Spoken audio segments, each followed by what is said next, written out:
থানা ও ফাঁড়ি চত্বরে থাকা পরিত্যক্ত গাড়িগুলিতে জমছে জল। সেই জলে বাড়ছে মশার লার্ভা। মশার লার্ভা মারতে কীটনাশক স্প্রে করতে গিয়ে সমস্যায় পড়তে হচ্ছে স্বাস্থ্যকর্মীদের।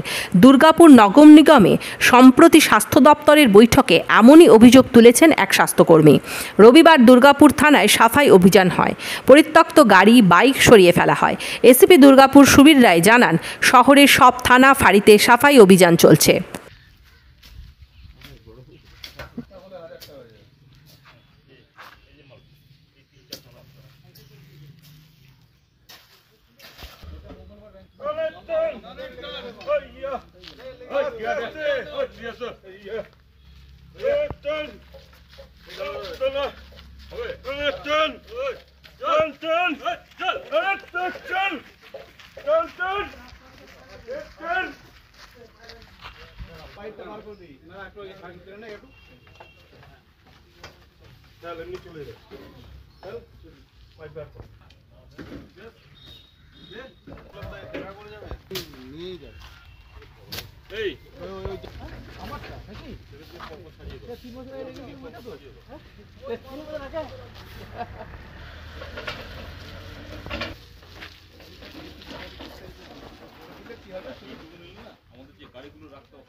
দেখি এই বেল গাছটার কামটা আমি ঢুকে দিলে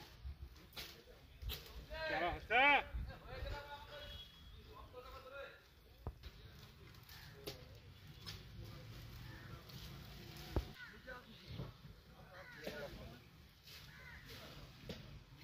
থানার রেকর্ড দেখে আর 6টা ফাঁড়ির রেকর্ড দেখে আমাকে 10 মিনিট লাগে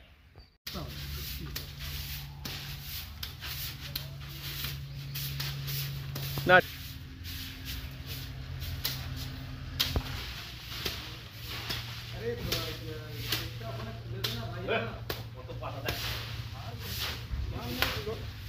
বাতার এই ইউনিয়নরা বারণ করেছে তাহলে তো ওদিকের